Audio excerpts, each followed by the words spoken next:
Good morning, Chief Petty Officer Joseph Otto Paul, retired U.S. Navy. As always, thank you for your service, my brother. How you doing this morning? It's early. I'm doing well though, right? It is, It's it is certainly early. I don't usually say 0800 anymore, but it is 0800 Texas time. So 0800. You military retired and you're Texas, man. Everybody loves Texas down there. But let's talk about that real quick. You don't get to say 0800 very much anymore, because you're retired. What is that like being retired from the Navy these days? After I know I get it wrong. 25 years of service? 25 years and been retired now for about 16, 17 months. So Wow, not even a uh year and a half. What is retirement from the Navy been like? man, that's a great question. It's a roller coaster. And I think, it's just different for every person. Um for me, we have such a, camaraderie in the military, right? And we depend on each other. But I wrote about this in LinkedIn. But for some reason, when we become civilians, we automatically assume we got to do it by ourselves now, and Mm, that was really hard. I was really really reluctant to reach out to people, and I don't know why, um, which is sad, right? Because a lot of us do it, and I read about it all the time at LinkedIn from fellow vets, and they're like, "Hey, you got to use your network. You got to use the people that you know," and it felt like such a weakness for me to do that. And I don't, I'm still trying to break that down why that was, but I didn't for a long time. And then finally, one of my um, chief brothers that had retired before I did reached out and he's like, "Hey, you're going to take this job." That's how I ended up at Wells Fargo. But it was like 14 months I was unemployed. yeah, okay, so many things to unpack there because that is a common theme in my experience, right? Like not that I'm that prolific in my experience being here in Indiana, but I do read about it a lot, and those that I work with, the veterans I work with often state like, yeah, that idea of the brotherhood, the camaraderie for years of service, and then you get out and it's gone. It's just like that. One day it's there, one day it's not. And I mean, that's got to be pretty rough. And then the idea of not having a place to go, a thing to do, not having a 0800 to attend to every day. In my field, right? We talk, I mean, it's pretty common. I talk about all the time. Like once you retire, you got to have something to be doing, someplace to go, something to serve. And it was a long time that you didn't. I mean, that combination of no camaraderie and no place to go, nothing to do. I mean, that could not have been easy. Yes and no. Um, yes, because, over 25 years, I spent a lot of time away from the family. And for the first time, I didn't have a place to go. I didn't have anything to do, which might drive some people crazy, but I'm lucky that our family nucleus is strong, Mhm. right? And so we were tight, and I got to take my son to school every day and pick him up, and I got to, he calls it the debrief, right? Military kid, right? But I got to debrief his day from when I dropped him off till I pick him up, and it made us stronger. So I could forgive the personal need to go out and serve because now I was really serving the family. So that made it a lot easier. I wasn't bummed or depressed that I didn't have a job. I wasn't upset that I didn't have my brothers and sisters from the military because I had something that I didn't get as much while I was in the Navy. And that was the group that I really should have been focusing Yeah, on. so I mean, you made your purpose, you made your meaning, family. Yep. That's awesome. That's awesome. And I mean, based on a few years of knowing you, I mean, that's totally you, man. That totally makes It sense. Of course you was a did. blast. I bet. I bet. So then unemployment in retirement wasn't too bad. Now, I love the fact that you can say that now, but I mean, I know we had 14 months of semi-regular coffee meetings where Yeah. it wasn't as fun talking about it then. I mean, it was again, I'll say it wasn't easy. I love the fact that you're able to hang out and do family stuff, but what was it like just not work? Okay, so you got to drop him off, but then what did you do after that? So unemployment's really, because retired is different. I mean, Mm, thank God, honestly, that I was smart enough, or dumb enough, depending on how you want to look at it, that I spent 25 years in the Navy. That's up for debate by anyone. Um, but I am thankful every day that I did. Have a paycheck. And although the Navy beats you up, you can talk to the VA and they can help you out.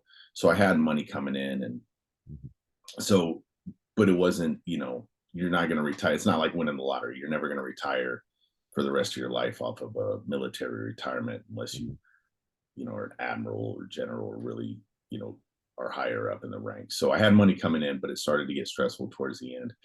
As far as doing every day, I mean, we picked up DoorDash, and my wife and I did it together, which was great. Excuse me, gave us an opportunity to learn the area, find some mm. really good restaurants, which you and I were lucky enough to visit Thank last you, time you man. came down. Those tacos were phenomenal.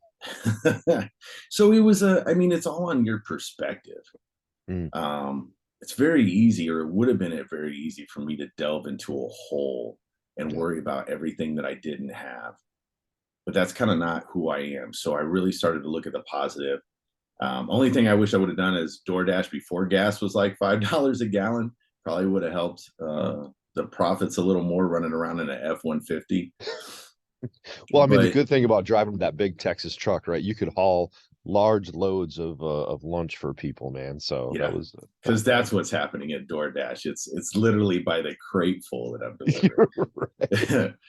But it was, I mean, it's all on. I got to meet cool people, and I'm a pretty positive individual. So I really felt like every person I ran into, I try to be positive and talk to them. And so I made interesting connections, and I don't know. I don't regret it. I mean, it was a blast.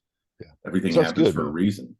And I think so. I was just talking to somebody, I think it was this week or last week, and an investment advisor talking about how he encourages people. He works to help people retire, and then they get to retirement, and so many people aren't prepared for it. They're prepared for it financially, but not mentally and emotionally. And that switch from like going to work on Friday to not going to work on Monday, especially for men, can be really debilitating in that, we often define ourselves by our work and what we do.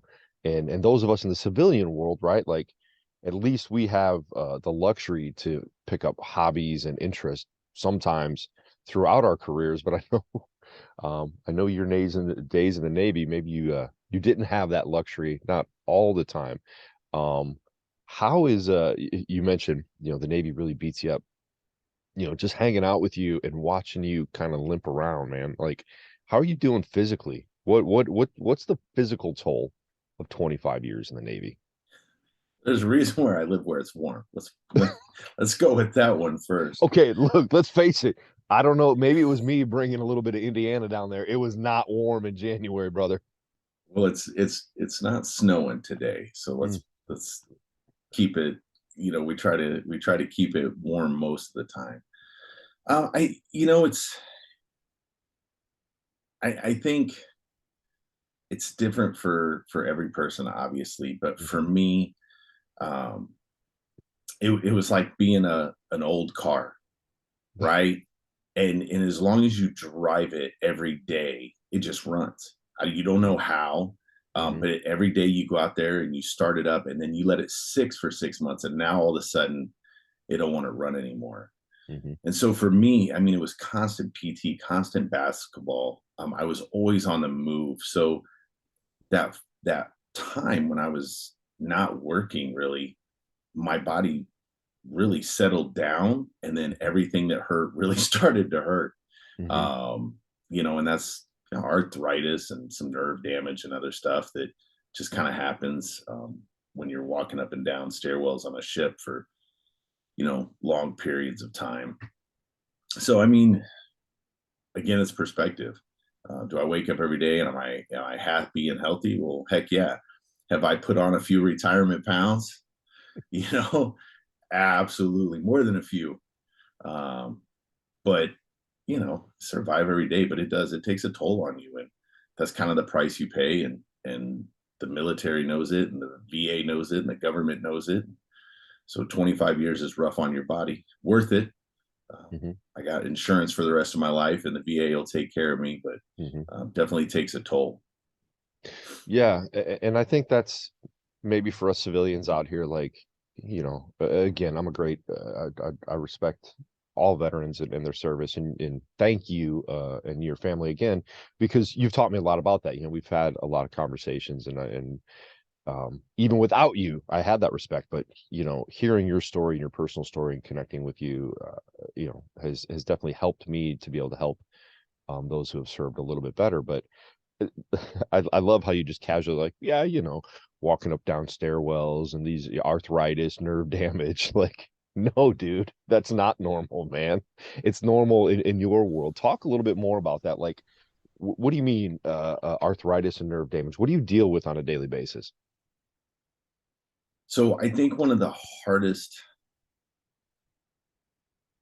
again, not for everybody, I don't speak for everybody, and I don't want to assume that, but I know in talking to a lot of my brothers and sisters in the military, one of the hardest things we do is contact the VA to say we're broken. Hmm. It's not something we're used to doing in the military, right? Patch us up, give us some vitamin M, which is Motrin as they call it. So pack some Motrin and go on. And honestly, we do that because if I went to medical every time I hurt, the job isn't going to get done. I got to load bombs on planes and make sure that missiles do what they're supposed to do. And we have this life, whether you're Army, Navy, Air Force, or Marines, where there isn't always opportunity for downtime to be hurt, and I, I remember sports movies. Are you hurt or are you injured? Right. Right. And it's the same thing. So when you think of the military, I really equate it to being a professional athlete for 20 years. You're just getting beat up. So contacting the VA and saying I'm broken is a hard thing for a lot of people to do, Yeah. because in our mind we're not broken. We just did 25 years. I can get up and I can walk around and I can do all the things that some people can't. And I look at, we went to Black Rifle and we saw a lot of my brothers and sisters from the Army and Marines there that were way more broken than I am, missing limbs and just true American heroes. So when I look at myself, I think I'm not that guy. So when I was talking to the VA doctor, um, and I was like, "Hey, I'm fine." He's like, "No, you're not. You have degenerative arthritis from your waist down. The MRIs and the X-rays show that, and that's 25 years of beating your body up. You've got arthritis in both shoulders. You're broken." And I was like, "Yeah, but I'm not as broken as somebody else." He's like, "It's not about anybody else."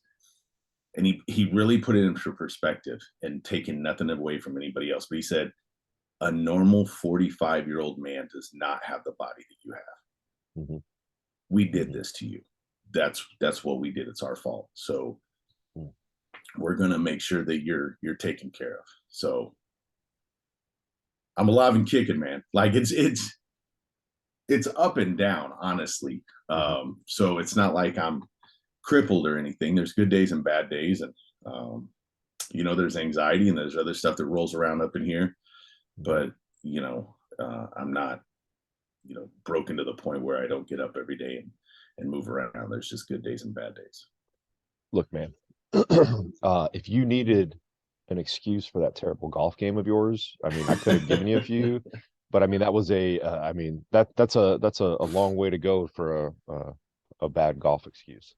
But seriously, Horrific. like, yeah, that is, I mean, and I think out here, again, in the civilian world, we forget or we just don't know what is being done for us as you go through those 25 years. And you're right, like seeing you, talking to you, watching your terrible golf game, hanging out, you don't know it until you're, like I said, you're hobbling around and limping because arthritis is getting your, or whatever. But you're right, let's talk a little bit about that. I mean, that was an amazing experience. Thank you again.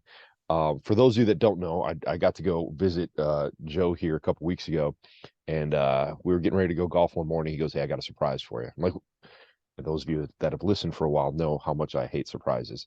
And I'm like, "What? Where are we going? What are we doing? What's gonna happen?" He said, "No, well, dummy, it wouldn't be a surprise if I told you." And for those of you that have been listening since, for a long time, my love of Black Rifle Coffee, and we pull in to a brick and mortar Black Rifle coffee store. I was like a little kid, just yay. And then we find out it was the first one they ever built, and that was really cool. But yeah, walking in there and seeing, I mean, they specialize in obviously coffee, but they're veterans serving veterans. And it was, I mean, just full of people.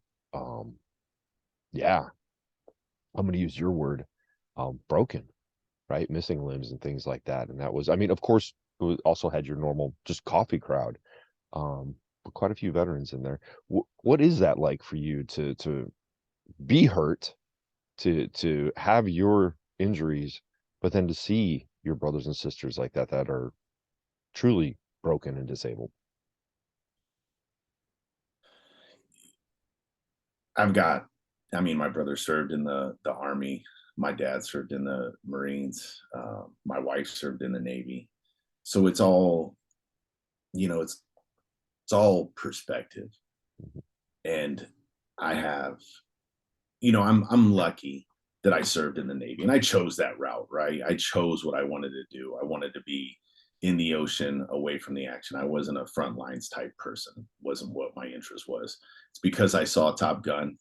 It's actually Tom Cruise's fault. I really thought I was gonna fly F-14s back in the day.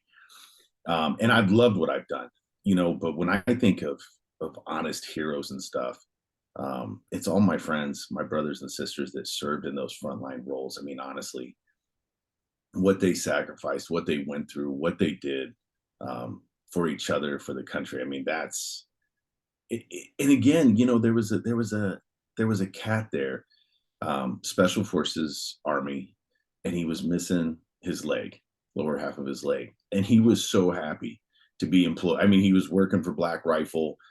Don't know what his position was, but I mean, he was so full of life, man. Yeah. That's a walking GI Joe hero, right? That cat. And so, no matter what I go through, what I do, um, you know, that's what we wake up and we push through the next day. So those cats are the ones that I idolize and think of as heroes. Yeah, that's awesome, man. That's awesome. So what we could definitely go down that conversation for a long time, but I know you're short on time because Wells Fargo now dominates your time. What's that transition been like for you? How long you went from, retired Navy, excuse me, loading bombs on planes, and I know we talked a few months ago about your DEI role after loading bombs on planes, but I can't. That's just such an odd question. So, you're on an aircraft carrier loading bombs, and then you were doing DEI in Japan, and now you work for one of the largest financial companies in the country. Like, As what's an that been auditor, like? Go ahead. What? it's yeah, I'm an auditor now, which is everything happens for a reason. Everything is opportunity, and I'm blessed and thankful for Ozzy, which was the fellow chief that got me this job, and really took me under his wing and said, "Hey, we're going to find you an opportunity." And then I'm learning a lot. It's a desk job. A lot of people I work with are very introverted, which is the complete opposite of my personality. Mhm. Um, but I'm able to infuse DEI into everything I do. So I'm having those tough conversations where we go to lunch and we talk about sexism, we talk about racism, and we do all those things that normal individuals don't talk about. I had a great lunch yesterday where I was talking with some motivated, outstanding women from the company, and I was like, just pick a man and go have a conversation about what it's like to be a woman. Right? That's how you start the journey to get somebody to open their eyes that the world isn't the way they see it. And then had a great conversation, and hopefully a future opportunity in DEI within Wells Fargo where I can do some real good. But it is very different from being on an aircraft carrier, and seeing the awesomeness of the South China Sea Mhm. to a desk and a commute every morning, and normal worker bee type stuff. It's been a transition to say the least. Yeah. Wow. I can't imagine. Again, I got to spend just a few days on that aircraft carrier, not in the South China Sea, but if I remember right, we did have a Chinese sub They didn't tell us civilians until the end, like, oh yeah, they've been tailing us the entire time back from Hawaii, which was Yeah. freaky. Um, but yeah, 25 years doing that to an auditor. What do you do, right? It's a huge transition. What's what's the mental toll on you? I mean, do you enjoy it? Does it take a little bit of energy from you? I mean, that's a heck of a transition. What's it like? It personally, you know me, I'm going to find the positive in it. Mhm. So, auditing is, making sure that businesses are running the way they're supposed to within Wells Fargo. So I get to go in there and be like Sherlock Holmes and investigate and make sure that the processes and the policies are being followed. And so I enjoy that. I enjoy going down the rabbit hole and saying, where does this take me, and is it supposed to be the way it is? A lot of less teamwork, collaboration in audit, which is hard. Leadership is different in the civilian world than it is in the military. Leaps and bounds different. Talk about that a little bit. So That's interesting. How is it different? so we're taught leadership from day one, right? Structured leadership, black, white, no gray, military, Hmm. right? Hmm. Um, and that is not leadership in the civilian world. It's because we have to in the military. We have to foundationalize the humans that we work with, right? So they're the foundation. So we have to build up the humans that we work with. That's our Hmm. whole job, right? Take someone from, Airman Joe, which was what I was when I joined the military, to Chief Paul, which is, what I ended up at. And in the civilian world, what I've gathered in my little bit of time is the foundation is Wells Fargo or the company. So the only thing that's really important is the company. We got to make sure the company does what it's supposed to. And the people are important, but there's not a lot of, hey, let's go take a leadership class. Hey, let's get together and do some team building. Let's figure out how we can make you better as a human. Can make me a better auditor, but is anybody concerned with me as a human, really? So leadership is different. That's fascinating to hear because in the world that I, you know, touch every once in a while, you would think that those classes and those team building exercises are going on a daily basis. I know that's what I do and think about every day. But then to hear like one of the largest financial companies in the country in the was it global or national? It's global. Global. Okay. One of the biggest financial companies in the world isn't doing that kind of stuff. It just kind of reminds me like that there's such a need out there and that people are busy going about their day auditing, but not working to become a better human, and that's kind of sad. So, what I love this question, right? Because I know what you do. Excuse me. What do you do every day to kind of help people become a better human? What are you doing out there in your auditing to help people become a better human?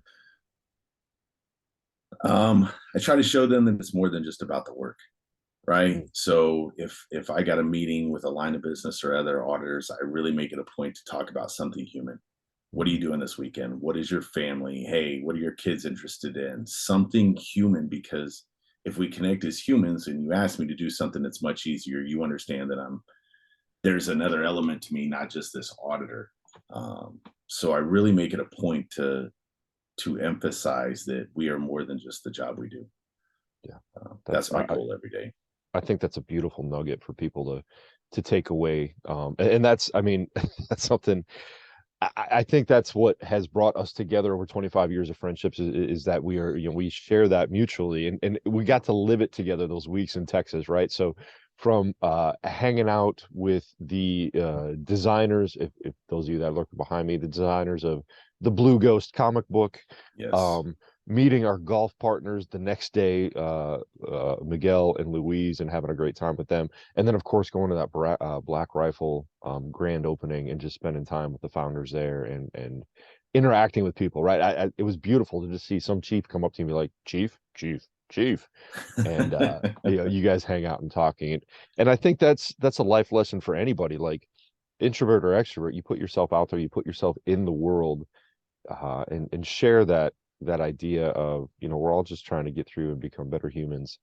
You can do a lot of good intentionally or even unintentionally. Yeah, absolutely. It's the trips are all downhill from there. Sorry, like we did about as much amazing as we could do in a couple days. So don't expect the next trip to be Well, quite and that jam packed. but it completely unintentionally, right? Like I I Yeah. think that's a great example of we just put ourselves in the world. And I mean, come on, we wound up at a Black Rifle grand opening because I was wearing flip-flops and golf pants. That's the only way that happened, right? That nice lady came up and she looked at me and she said, "You're not from around here, are you, boy?" I said, "No, ma'am, I'm not." What gives you that idea? And from there, we talked about her being from Arizona and recognizing most people in Texas don't wear flip-flops and pants.